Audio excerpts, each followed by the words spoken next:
প্রিয় দেশবাসী ভাই ও বোনেরা, আশা করি সকলেই ভালো আছেন।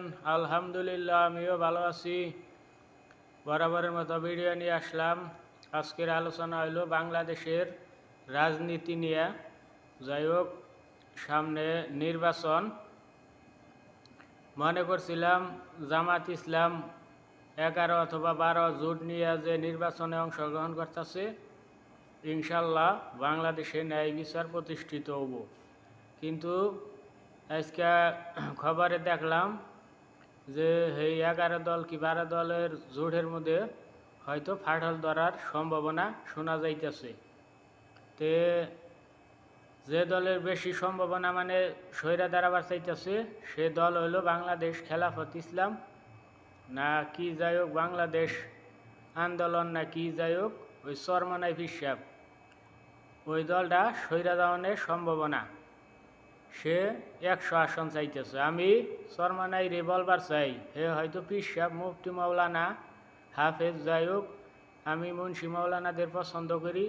কিন্তু তাই বলে এই না যে আপনি বেযুক্তিক একটা দাবি করবেন, এটা মানুষ মাইনা নিব। ওই হাত পাকার বাতাস হওয়ার মানুষ খায় না। চরমনাই পিসাবরে আমি বলবার চাই, আপনার 45টা আসন দিবার চাইছে জামাতে, আপনি ওই 45টার যোগ্যই না, আপনি আরও 100টা চাইতেছেন। আপনার সম্মান করি, এই হিসাবে আমি বলতেছি বেশি লোভ করেন না, তারপরে শয়তানের বাইলে পড়েন না।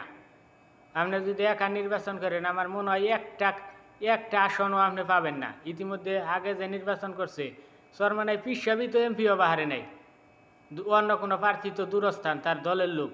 আর 45-50টা আসন দিবার চাইতেছে, তার গায়ে লাগে না। তে যাই হোক, মানুষের মুখে মুখে খালি ওই দাড়ি ফাল্লার গানই গায়, আপনার ওই হাত পাকার বাতাস কেউ খাবার চায় না। আপনি কইতেছেন আপনার বোর্ডের সংখ্যা বেশি, এই সেই। আপনি দাঁড়াইলে আলাদা একা কি অন্য কোনো পার্টির নাকেও যদি যান, একটা আপনি নিজেই পাস করা হবেন না, এটা কথা কই দিলাম। আমার ভিডিও তো শুনবো না, কিন্তু বেশি লোক ভালো না। মুন্সি মৌলানাকে পছন্দ করিবি দেয়, একটা জুট হয়েছিল দেশে শান্তির এড়া দেশ পাওয়া গেত, এই চিন্তা ভাবনা। তা আপনি তো বেশি বুঝতেছেন, বেশি বুঝলে সমস্যা। এটা এমন কোনো না হে আগেকার নাগাল যেটা আগে আমরা ছোটোবেলায় খালি শুনছি যে মুসিরা ধরেন মরা গরু চামড়া চুলবার গেলে কথাই বলে যে চাকু ঢেলতে ফালাইলে লাস্টে একটু চুলবার বাহির হয়েছে, তার সমান ভাগ দেওয়ার নাগবো, কারণকে সমান ভাগ দেও। কি আমরা ছোটোবেলায় কেউ যদি কোনো জায়গায় রাইতে বিরাতে কি এই সময় কোনো সময় ছোটোবেলায় ইয়ং মানুষেরা আছে না, হয়তো অনেকের কাছে ডাব মাপ নারকেল কিংবা আম কাঁঠাল চুরি করে খাবার নইলে পাশেতে একজনে দেখলেই হ্যাঁ চুরি করতে সময় চাল না, কিন্তু এক কলা দেই হালাই, তারপর এই আমারে কিন্তু বাগদান নাগবো, সমান বাঘ হ্যাঁ নেই। আপনি সেই আশায় আছেন যে আমার এখন আমি একটা পিসাব মানুষ, আমার ওয়াজ মাহফিলে ভরা লোক হয়, জনসংখ্যা ভরা, তে আমার আবার সমান 100 যদি তোমারে দেয় আসন, তো জামাতের তো 100 থাকেই না। জামাত হলো বড় দল, জামাতরে মানুষ ভালোবাসে, হাত থাকার বাতাস মানুষ খাবো না এত আমি জানি। জামাতের লোকেরাই মাঠে ময়দানে বেশি থাকে, তারাই হইল মেধাবী ভালো। চরমনাই পিসাব আপনি ভালো হয়ে যান, ওই জুটের নগে একসাথে নির্বাচন করেন, না হইলে ওই স্বৈরাচারের মতো জেল আছে আপনি কপালে, জেলে যাওয়ার জন্য প্রস্তুত হন। আসন তো পাবেন দূরস্থান, নিজেই বাস করা হবেন না, একটা কথা বইলা দিলাম। আমি ছোটো মানুষ হতে পারি, রাজনীতি করি না, না করলেও আমি বুঝি জনমানুষের জোয়ার হইল দাড়ি ফাল্লায় হাত পাকায় না। আপনার 45টা আসন দিবার চাইছে, আপনার গালে নাগে না। আরও তো আছে কত 1-2 আসন ভাই এই সমঝোতার মধ্যে আছে, আপনি 45টাও হয় না। কার বুদ্ধি নিতেছেন, শয়তানের ধোকায় পড়তেছেন, আমি দেখতাছি। আমি ওই যে আগেই বললাম মুন্সি মৌলানা পছন্দ করি, এই জন্যে আপনার আমি বললাম।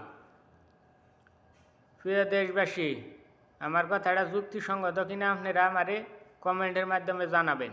লাইক শেয়ার সাবস্ক্রাইব ফলো দিয়েন যদি আমার ভিডিও ভালো লাগে। পরিশেষে একটাই কথা, নারায়ের তাকবীর, আল্লাহু আকবার। পুরা বিশ্ব একদিন মুসলমানরা শাসন করব, পুরা বিশ্ব একদিন কালেমার পতাকা উড়ব। আর নারায়ের তাকবীর, আল্লাহু আকবার, এইটা শুই না যাদের গায়ে আগুন জ্বলে তারা আমার শত্রু, তারা জাতির শত্রু, তারা বাংলাদেশের শত্রু। অনেকের হয়তো গাও জ্বলে, জ্বললে জ্বলুক, এটা আল্লাহর নাম, এটা কোনো মানুষের অপরাধ না, সবাই বলতে পারবো স্বাধীন রাষ্ট্রে। এটা মতামত আছে, যে যার মতো চলবো, যে যার মতো দল করব, কেউ বাধা দিতে পারবো না। কিন্তু অনেকেই হয়তো বাধা দেয়। আমার যে দল ভালো লাগে আমি সেই দলের গান গামো, আমার পদেরও দরকার নেই, আর কেউ আমার কোনো জানি কইতেও পারে না। এইটাই হইল স্বাধীনতা। স্বাধীনতা কি এইটা নিহি জোর করে একজনের কাছ থেকে ভোট নিব? কি আমি একজনের কথা কইতেছি অমুক লোক ভালো, তারে ভোট দেন, জানি অন্য দলেরা কি জানি কব যে আমার ভোট নষ্ট করতেছে, ইয়াই কে তারা মায়ের দূর করবো, মারবো, ভয় ভীতি দেখাবো? এটা তো স্বাধীন রাষ্ট্র না। আপনি ভালো মানুষ হইলে আপনি ভোট পাবেন, সমস্যা কি? আমি যার পক্ষে মনে হয় তার পক্ষে কই, আমি দাঁড়াইলে আমার ভোট আমি চামো না? তে আমার ওই আমি আরেকজনের ভোট চাই, সমস্যা নেই। ন্যায় এবং ইনসাফের পক্ষে মানুষ ভোট দিয়েন। সবাই ভালো থাকেন, আল্লাহ হাফেজ।